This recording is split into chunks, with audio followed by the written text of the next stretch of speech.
नमस्ते बच्चों। आज हम जो टॉपिक ले रहे हैं उस टॉपिक का नाम है वेव्स। अब जब वेव्स की बात आती है तो पहली बात यह है कि वेव्स क्यों होती है और हाउ वी डिफाइन वेव्स। तो हमने जो है स्टार्टिंग में पढ़ा है कि कोई भी मोशन अगर इस तरीके से हो रहा है तो हम जो है उसको जो है वेव्स कहते हैं। अब वेव क्या है? बेसिकली अगर वेव को समझना है तो basically it is A transfer of momentum, यानी हम जो है यहां पर वेव जो है जनरेट कर रहे हैं तो वेव किसी और जगह पे जाकर मोमेंटम को ट्रांसफर कर सकती है, यानी ये जो है फोर्स को एक्सर्ट कर सकती है। तो मोमेंटम ट्रांसफर करना मतलब क्या होता है कि फोर्स एक्सर्ट करना। तो हमको ये बात तो अब अच्छी तरीके से समझ में आ गई कि जो मोमेंटम ट्रांसफर हो रहा है वहां पर फोर्स एक्सर्ट हो रहा है। अब क्या होता है कि जो वेव्स होती है ये क्या करती है? ट्रांसफर ऑफ एनर्जी भी करती है, यानी एनर्जी को हमको समझना बहुत आसान है। जैसे कि हम यहां पर बोल रहे हैं और आपके पास जो है साउंड जो आ रही है, ये क्या है? एनर्जी का जो है ट्रांसफर है। तो transfer of energy, transfer of momentum, actually without transfer of matter जो होता है इसको हम जो है वेव्स बोलते हैं। अब जो मीडियम है, जो मीडियम पार्टिकल है, उन मीडियम पार्टिकल का एक्चुअल में ट्रांसफर नहीं होता है।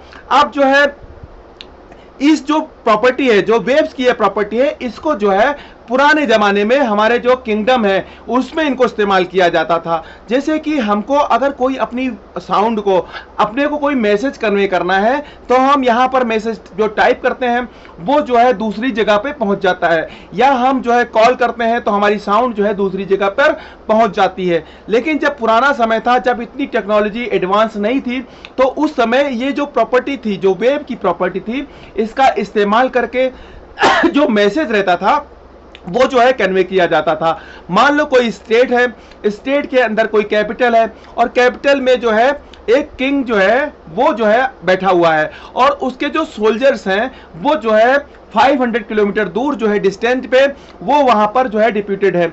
और अगर कोई वार अगर की सिचुएशन बनती है तो अगर कोई अपने किंग को जो है अपने मैसेज को अपने सोल्जर तक कोई मैसेज कन्वे करना है कि उसको जो है जो वार है, जो युद्ध है, उसको करना है या नहीं करना है, तो अगर वो अपने कैपिटल से किसी हॉर्स को, घोड़े को, किसी सैनिक को अगर हम वहां तक घोड़े के थ्रू भेजता है तो बहुत अधिक जो है समय लगता है। तो उसने क्या किया कि वो जो डिस्टेंस है, वो जो 500 किलोमीटर का डिस्टेंस है, उसने आधे आधे किलोमीटर पे अपने एक सोल्जर्स को जो है डिप्यूट कर दिया और उसने एक मैसेज जो है जो कन्वे करना है, उसने एक ऐसा पैटर्न बनाया कि अगर एक साउंड होती है तो आपको जो है युद्ध करना है और अगर जो है दो साउंड होती है तो आपको युद्ध नहीं करना है।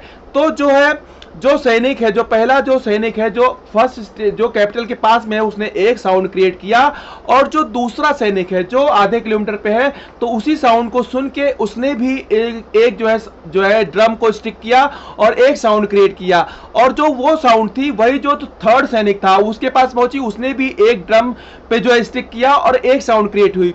तो इस तरीके से जो साउंड थी वो जो है फर्स्ट सैनिक से जो 500 किलोमीटर पे जो डिप्यूटेड सैनिक है वहां तक वो साउंड पहुंच गया। तो जो राजा का जो मैसेज था वो जो है सोल्जर्स तक जो है पहुंच गया। तो इसमें क्या हुआ कि जब हम हॉर्स के थ्रू किसी सैनिक को वहां तक भेजते 500 किलोमीटर तक तो उसमें जो है ज्यादा समय लगता, लेकिन यहां पर जो साउंड है, साउंड को जो है ट्रैवल करने के लिए जो है जो साउंड है उसके लिए क्या करना पड़ा कि मीडियम जो है, मीडियम का ट्रांसफर नहीं हुआ, मीडियम जो है अपनी जगह पे है, सिर्फ जो है एनर्जी का जो है ट्रांसफर हुआ और एनर्जी का ट्रांसफर जो है वेरी फास्ट हुआ और जो है जो अपना मैसेज था वो एंड सोल्जर तक जो है बहुत ही प्रॉम्प्टली और बहुत ही कम समय में पहुंच गया। तो अगर हम वेव्स की डिफिनीशन की बात करें तो wave is transfer of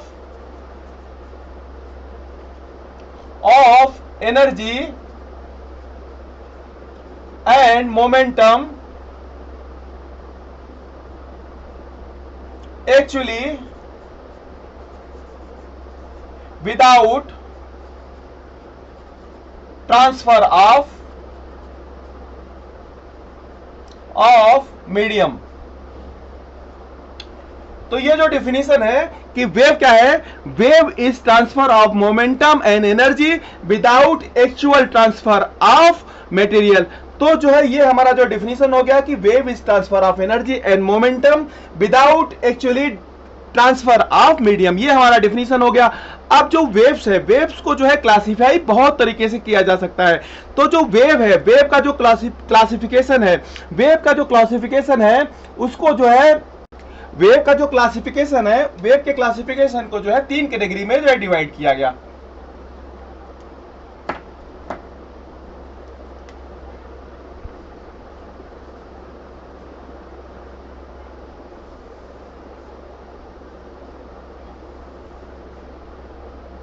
पहले को बोला गया जो है मैकेनिकल वेव,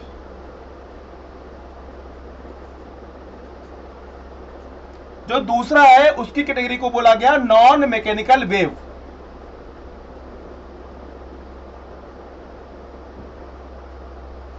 और जो तीसरी कैटेगरी है उसको बोला गया मैटर वेव्स।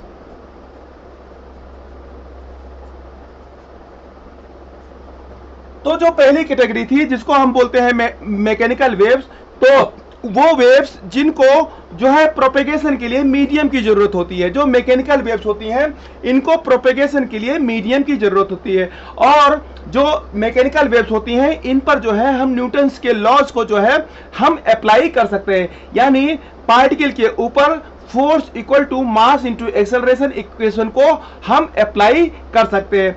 अब अगर जो है पोटेंशियल एनर्जी निकालनी है या फिर काइनेटिक एनर्जी निकालनी है या फिर वर्क एनर्जी थ्योरम को हमको लगाना है, तो यानी हम जो है जनरल मैकेनिक्स के जो है जो लॉज हैं उनको हम यहां पर अप्लाई कर सकते हैं। तो ऐसी वेव्स जिस पर जो है, जिसको प्रोपेगेशन के लिए मीडियम की जरूरत पड़ती है और जिस पर हम जो है न्यूटन्स के लॉज को हम अप्लाई कर सकते हैं, तो ऐसी वेव्स को हम जो है मैकेनिकल वेव्स की कैटेगरी में रखते हैं।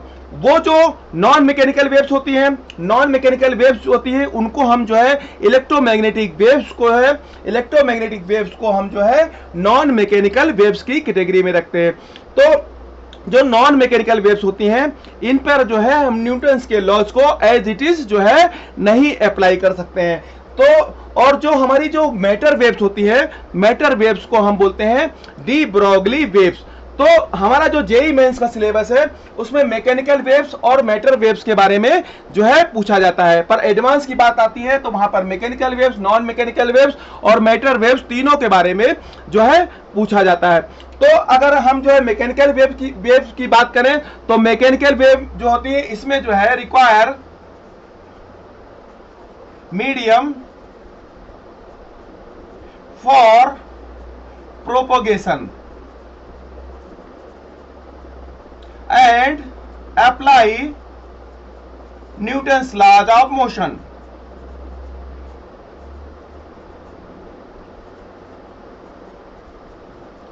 पर ये जो रहती है इनको प्रोपेगेशन के लिए ये जो वेव्स रहती हैं नो नीड ऑफ मटेरियल, मतलब इनके लिए no need of material medium. तो जो नॉन मैकेनिकल वेव्स होती हैं इनको जो है प्रोपेगेट होने के लिए किसी मीडियम की जरूरत नहीं होती है। तो ये हमारा जो है एक क्लासिफिकेशन हो गया हमारा mechanical waves, non mechanical waves और मैटर वेव्स। इसका जो दूसरा क्लासिफिकेशन है, दूसरा क्लासिफिकेशन जो है इसका हम इस तरीके से लिखते हैं, इसमें जो है हम इसको जो है 2 कैटेगरी में डिवाइड करते हैं। एक कैटेगरी होती है जिसको हम बोलते हैं ट्रांसवर्स वेव,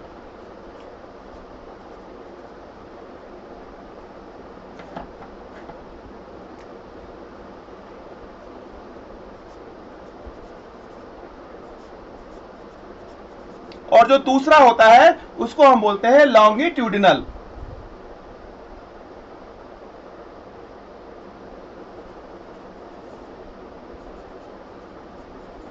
तो पहले वेव्स को हम जो है ट्रांसवर्स वेव बोलते हैं और जो है दूसरे वेव्स को हम जो है लॉन्गिट्यूडिनल वेव्स की कैटेगरी में रहते हैं। अब जिनमें पार्टिकल का ऑसिलेशन या पार्टिकल का वाइब्रेशन परपेंडिकुलर होता है, परपेंडिकुलर किसके होता है, प्रोपेगेशन ऑफ वेव के। तो ऐसे वेव्स को, इसमें क्या होता है, जो मान लो ये एक स्ट्रिंग है, तो स्ट्रिंग में क्या होता है, मान लो यहां पे हमने जो है कोई एक पल्स हमने इसको जो है दे दी तो पल्स को दे दी, तो इसमें जो पल्स है वो पल्स जो है पार्टिकल तो अपनी जगह पे रहेगा, पर ये जो पल्स है आगे की तरफ जो है मूव करने लगेगा। तो ऐसी वेव्स को इसमें क्या होता है कि हर पार्टिकल अपनी जगह पे रहता है, पर पार्टिकल अपनी जगह पे रहेगा, पर उसमें एक खिंचाव होता है। खिंचाव होता है यानी जब पार्टिकल को हमने जो है एक इंपल्स दिया तो उसके अंदर एक खिंचाव हुआ, तो खिंचाव होने के कारण इसके अंदर एक एनर्जी स्टोर हो गई। तो अब हमने एक रस्सी ली, हमने रस्सी को जो है एक एंड को बांधकर एक एंड को हमने यहां पे बांध दिया, हाँ, और एक एंड को बांधने के बाद उसको हमने खींचा और हाथ से जो है हमने उसको झटका दे दिया। तो ये क्या करती है, ये जो है ऊपर की तरफ उठती है, और ये जो है ये जो एंड है ये ऊपर की तरफ उठेगा। और यहां पर क्या है, every action is there is equal and opposite reaction. ये जो न्यूटन थर्ड लॉ है उसके अकॉर्डिंग क्या होता है कि there is every action there is equal and opposite जो है रिएक्शन होता है। तो यहां पर एक फोर्स जो है नीचे की तरफ लगेगा, तो ये जैसे ऊपर की तरफ जाएगा तो ये नीचे की तरफ खींचने लगेगा, तो ये पार्टिकल ऊपर की तरफ उठता जाएगा, और पीछे के जो पार्टिकल्स हैं ये जो है नीचे की तरफ जो है आते जाएंगे। तो ये धीरे धीरे करके आगे के पार्टिकल उठते जाएंगे, और ये जो वेव्स है ये आगे की तरफ जो है बढ़ती जाएगी। तो ये जो है इसको हम जो है ट्रांसवर्स वेव कहते हैं।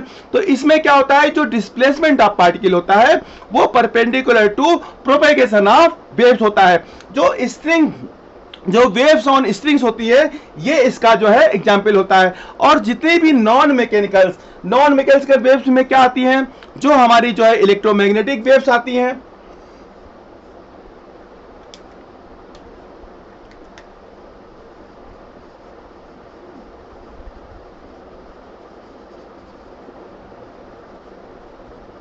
जो इलेक्ट्रोमैग्नेटिक वेव्स होती हैं वो नॉन मैकेनिकल वेव्स आती की कैटेगरी में आती हैं, और जो इलेक्ट्रोमैग्नेटिक वेव्स हैं वो जो है उनको हम जो है ट्रांसवर्स वेव्स की कैटेगरी में रखते हैं। पर जब जो है लॉन्गिट्यूडिनल वेव्स की बात आती है तो लॉन्गिट्यूडिनल वेव्स में क्या होता है कि इसमें जो ऑसिलेशंस होता है वो होता है in direction parallel to propagation of waves के। अब मान लो कोई एक स्प्रिंग है, ये कोई स्प्रिंग है, और इसको हमने कंप्रेस करके जो है छोड़ दिया, कंप्रेस कर दिया या फिर इलोंगेट कर दिया। तो इसमें क्या होता है कि जो पार्टिकल का जो मोशन होता है वो क्या होता है, जो हमारा जो पार्टिकल है, जो हमारा जो हमारी जो स्प्रिंग है उसी के डायरेक्शन में होता है। मोमेंट ऑफ पार्टिकल जो होता है वो parallel to propagation of waves होता है। तो यहां पर हमने ये समझ लिया, दो कैटेगरी को समझा। एक कैटेगरी में हमने mechanical waves, non mechanical waves और मैटर वेव्स में वेव को डिवाइड किया, और जो दूसरी कैटेगरी थी इसमें हमने जो है वेव्स को ट्रांसवर्स वेव और जो है लॉन्गिट्यूडिनल वेव्स में इसको जो है हमने यहाँ पे, तो यहाँ पर हमने देखा कि जो है जो ट्रांसफर वेव्स थी और ट्रांसवर्स वेव्स और लॉन्गिट्यूडिनल वेव्स, इनमें जो है हमने जो है डिफरेंस जो है समझा। अब जो है अगर कॉन्सेप्चुअल क्वेश्चन की बात आती है तो सबसे बढ़िया लॉन्गिट्यूडिनल वेव्स का सबसे बढ़िया एग्जांपल होता है साउंड वेव्स। अब जो है क्वेश्चन ये आता है कि कोई अगर एक जो है धागा है, धागा मतलब जो है एक स्ट्रिंग है, और धागे के अंदर जो है लॉन्गिट्यूडिनल, इसके अंदर जो कोई धागे है इसके अंदर जो है लॉन्गिट्यूडिनल वेव्स बन सकती है या फिर नहीं बन सकती है। तो धागे को अगर हमने अंदर की तरफ जो है, धागा जो है इसको हमने अगर अंदर की तरफ धक्का दिया तो क्या करेगा, ये धागा जो है स्लैक हो जाएगा, यानी धागे का स्लैक नहीं होना चाहिए। तो हम जो है ये जो धागा है, धागे के अंदर हम जो है लॉन्गिट्यूडिनल वेव्स को जो है डेवलप नहीं कर सकते। We can not develop longitudinal mechanical waves in धागा। ये जो स्ट्रिंग है, स्ट्रिंग के अंदर जो है हम लॉन्गिट्यूडिनल वेव्स को हम जो है डेवलप नहीं कर सकते हैं। उसी तरीके से अगर एक आइडियल फ्लूइड की बात करें तो आइडियल फ्लूइड्स में एक क्वेश्चन ये बनता है कि आइडियल फ्लूइड्स में ट्रांसवर्स मैकेनिकल वेव्स को हम सेटअप कर सकते हैं क्या नहीं, यानी हमारा कोई आइडियल फ्लूइड है तो उसके अंदर जो है हमारा जो ट्रांसवर्स मैकेनिकल वेव्स है, ट्रांसवर्स वेव्स है, उसको हम जो है जनरेट कर सकते हैं कि नहीं। तो जो आइडियल फ्लूइड्स होते हैं, आइडियल फ्लूइड्स की एक प्रॉपर्टी होती है कि वो शियर फोर्स को जो है बियर नहीं कर सकते हैं। शियर फोर्स का मतलब क्या होता है कि मान लो हमने ताश की कोई गड्डी ली है, तो ऊपर वाले पत्ते को जब हम हटाते हैं तो नीचे वाला पत्ता एज इट इज रहता है, ऊपर वाला पत्ता जो है मूव कर जाता है। तो इसको हम बोलते हैं कि शियर फोर्स। तो जो शियर फोर्स होता है, जो आइडियल फ्लूइड्स होते हैं वो शियर फोर्स को बियर नहीं कर पाते हैं। तो जो हमारे आइडियल फ्लूइड्स होते हैं उनके अंदर जो है हम जो है ट्रांसवर्स मैकेनिकल वेव्स को हम जो है सेटअप नहीं कर सकते हैं। तो अब हम आप बात करते हैं मैकेनिकल वेव्स की। तो मैकेनिकल वेव्स की जो है जो जनरल प्रॉपर्टी है उसको हम स्टार्ट करते हैं, उनको हम जो है वन बाय वन समझ लेते हैं। तो मैकेनिकल वेव्स की जो जनरल चीजें हैं उसको हम पढ़ने के लिए क्या करते हैं कि जो मैकेनिकल वेव्स होती हैं, मैकेनिकल वेव्स में क्या रहता है कि ये न्यूटन्स लॉज को हम यहाँ पे लगा सकते हैं। यानी जो हमारी मैकेनिकल वेव्स हैं उनमें हम न्यूटन्स लॉज को अप्लाई कर सकते हैं, और जो मैकेनिकल वेव्स होती हैं इनमें जो है हमको मटेरियल मीडियम की जरूरत होती है। तो हमको दो चीजें पता चल गई कि इसको हम जो है मैकेनिकल वेव्स में हम जो है न्यूटन्स के लॉज को अप्लाई कर सकते हैं, और दूसरा इसमें जो है हमको मीडियम की जरूरत होती है। तो हम कहते हैं कि अगर मीडियम की दो प्रॉपर्टी यहाँ पर जो है बहुत काम आती है। अगर हमको यहाँ पर हमको जो है मीडियम की जरूरत पड़ेगी तो मीडियम की जो है दो प्रॉपर्टी है वो जो है बहुत काम आएगी जो है हमारी वेव्स के प्रोपेगेशन में। तो जो नंबर 1 प्रॉपर्टी है जो मैकेनिकल वेव्स की हम अगर बात करते हैं तो जो मैकेनिकल वेव्स होती हैं तो इसमें क्या होता है, एक तो मीडियम ऑफ डेंसिटी,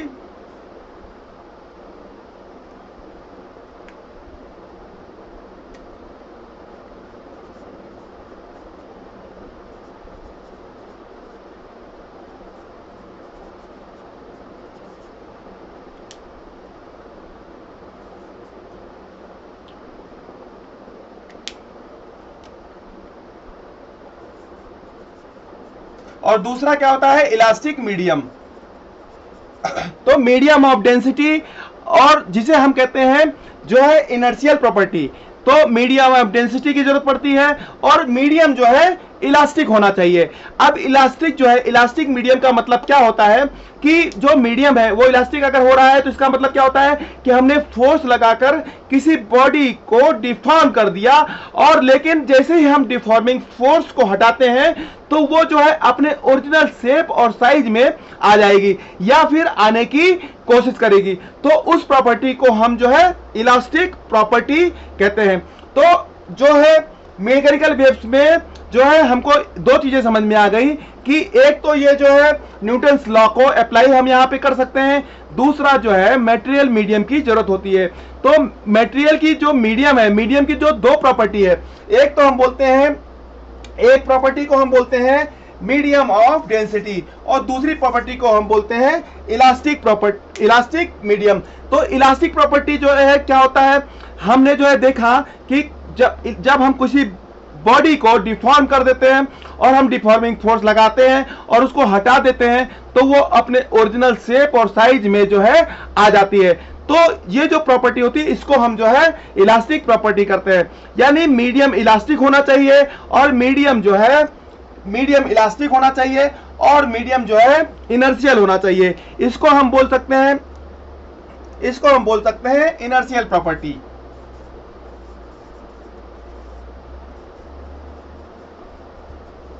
तो हमको जो है मीडियम में क्या है, मीडियम इलास्टिक होना चाहिए और मीडियम जो है इनर्शियल होना चाहिए।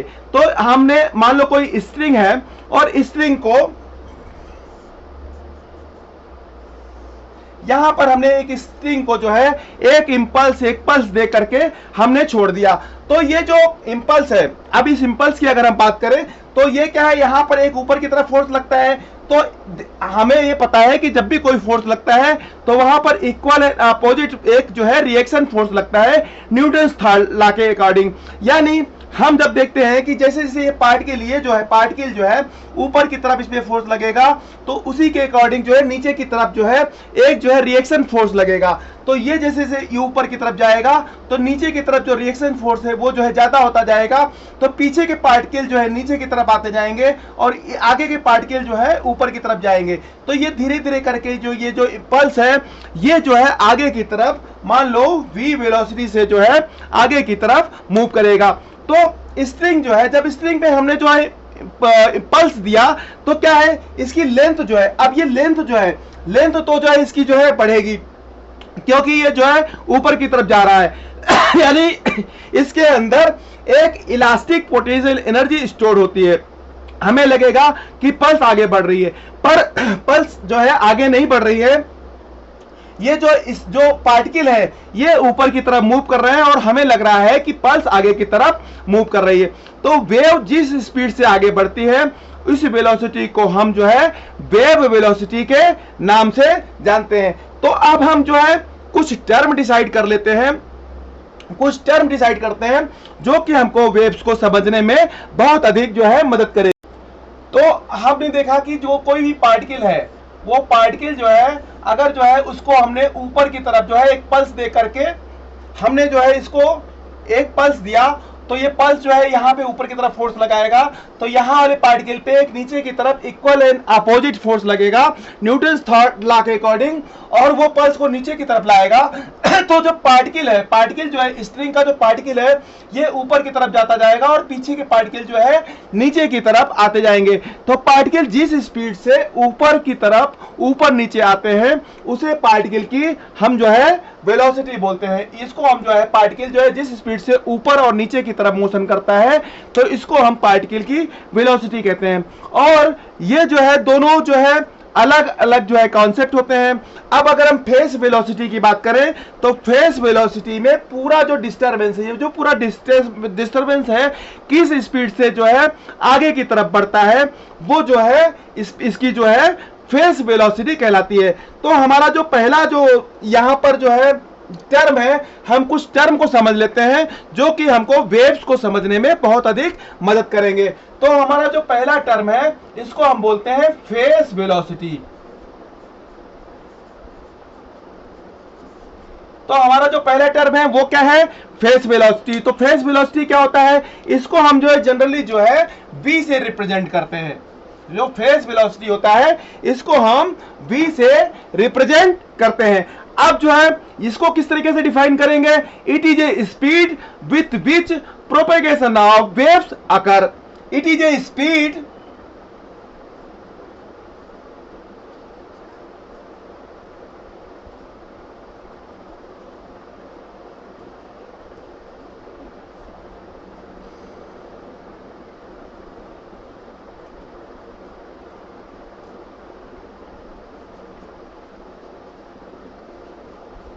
तो ये जो है इसकी डिफिनेशन हो गई कि it is a speed with which propagation of wave occur.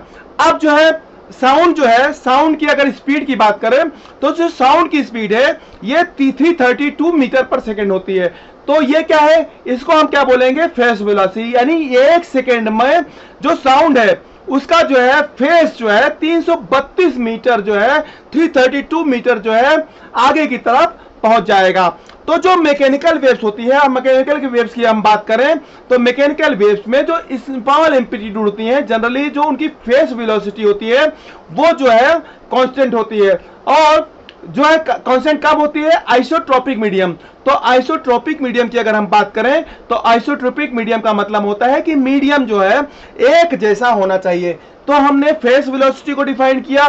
Face velocity जो है, फेस को हम क्या समझ सकते हैं कि ये जो है हालत के बारे में बता रहा है कि इसकी हालत जो है कैसी है, हालत जो है किस तरीके से जो है इसकी जो है हालत जो है चल रही है। तो हालत हमको बताना है तो हालत को हम जो है v से रिप्रेजेंट करते हैं। और ये जो हम इसको v से रिप्रेजेंट करते हैं तो इसमें क्या रहता है कि ये जो है प्रोपेगेशन ऑफ वेव्स की स्पीड को बताता है। और मान लो कोई मैकेनिकल वेव्स है तो मैकेनिकल वेव्स के केस में जो स्मॉल एम्पलीट्यूड होता है, स्मॉल एम्पलीट्यूड जनरली जो फेस वेलोसिटी होती है वो क्या होती है, कांस्टेंट होती है। और क्या होती है, इन आइसोट्रोपिक मीडियम, यानी आइसोट्रोपिक मीडियम जो है जरूरी होना चाहिए, यानी मीडियम जो है एक जैसा होना चाहिए। तो हमने फेस वेलोसिटी को समझ लिया। फेस वेलोसिटी क्या है, जो इसका जो फेस है फेस का जो वेलोसिटी है, फेस की जो चाल है उसको हम जो है फेस वेलोसिटी कहते हैं। अब हमारा जो दूसरा है, दूसरे को हम बोलते हैं फ्रीक्वेंसी।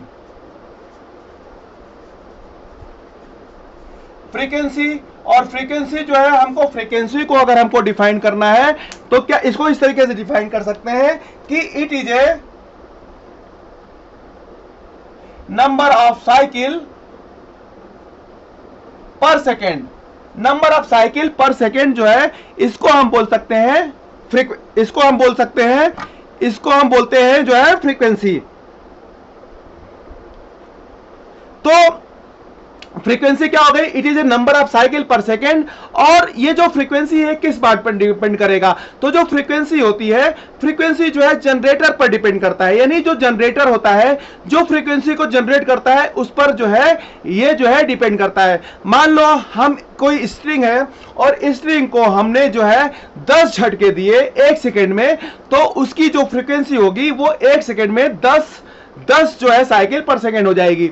और अगर हमने स्ट्रिंग को 100 झटके दिए तो उसकी जो फ्रीक्वेंसी है वो 100 जो है साइकिल पर सेकेंड हो जाएगी। और अगर हमने 1 सेकेंड में 1 झटका दिया तो उसकी जो फ्रीक्वेंसी है वो क्या हो जाएगी? 1 साइकिल पर सेकेंड। तो हमको एक इंटरेस्टिंग बात ये समझ में आएगी कि स्पीड जो है, स्पीड किन बातों पर डिपेंड करती है? तो स्पीड जो है डिपेंड करती है मीडियम पर। और जो मीडियम होता है, मीडियम किसी जो चीज पे डिपेंड करता है, ये जो है डेंसिटी पे, इलास्टिसिटी ऑफ मीडियम पे और टेम्परेचर ऑफ मीडियम पर डिपेंड करता है।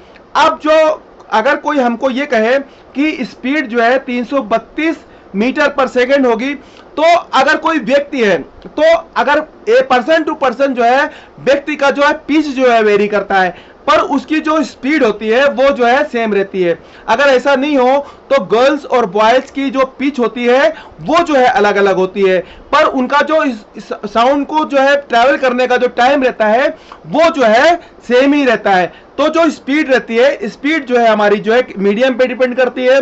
और मीडियम मतलब क्या होता है कि density of medium, elasticity of medium और टेम्परेचर ऑफ मीडियम।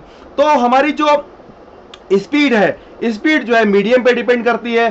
तो हमने फ्रीक्वेंसी को समझ लिया, फेस वेलोसिटी को समझ लिया, और हमारा जो थर्ड टर्म है, थर्ड टर्म हम समझते हैं, उसको हम बोलते हैं वेवलेंथ। और वेवलेंथ को हम रिप्रेजेंट करते हैं लैम्डा से। तो जो वेवलेंथ रहती है, वेवलेंथ को हम जैसे एक फार्मूला हम लिखते हैं जो है v equal to F into lambda. इसमें एफ क्या है? एफ जो है फ्रीक्वेंसी है, और लेमडा क्या है? लेमडा जो है वेवलेंथ है, वी क्या है? वेलोसिटी है।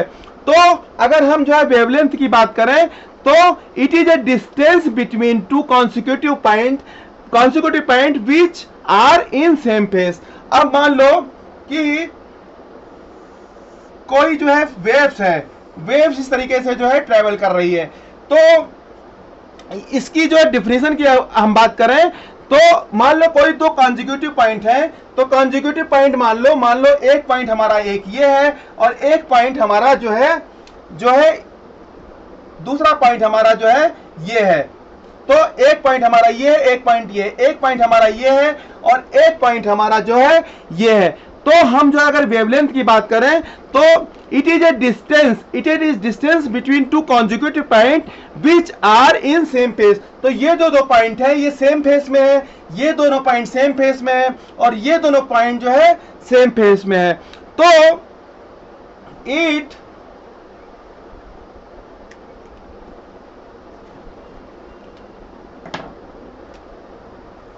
it is a distance between two consecutive point. It is a distance between two consecutive point which are in same phase. तो ये जो है हमारी जो डिस्टेंस है between two consecutive point which are in same phase. तो हमने wavelength को समझ लिया कि सेम फेस का मतलब क्या होता है कि वो एक साथ नीचे जा रहे हैं, या फिर जो है एक साथ जो है वो ऊपर की तरफ जा रहे हैं और एक साथ जो है नीचे की तरफ जा रहे हैं। इसका मतलब सेम फेस का मतलब क्या होता है कि वो एक साथ ऊपर से नीचे की तरफ जा रहे हैं या एक साथ नीचे से ऊपर की तरफ जा रहे हैं। तो वेवलेंथ की डिफिनेशन क्या हो गई? It is a distance between two consecutive point which are in same phase. तो हमारा जो है थर्ड हो गया। और जो फोर्थ है, जो लास्ट है, इसको हम डिफाइन करते हैं इसको हम जो है किस तरीके से डिफाइन करते हैं, इसको हम डिफाइन करते हैं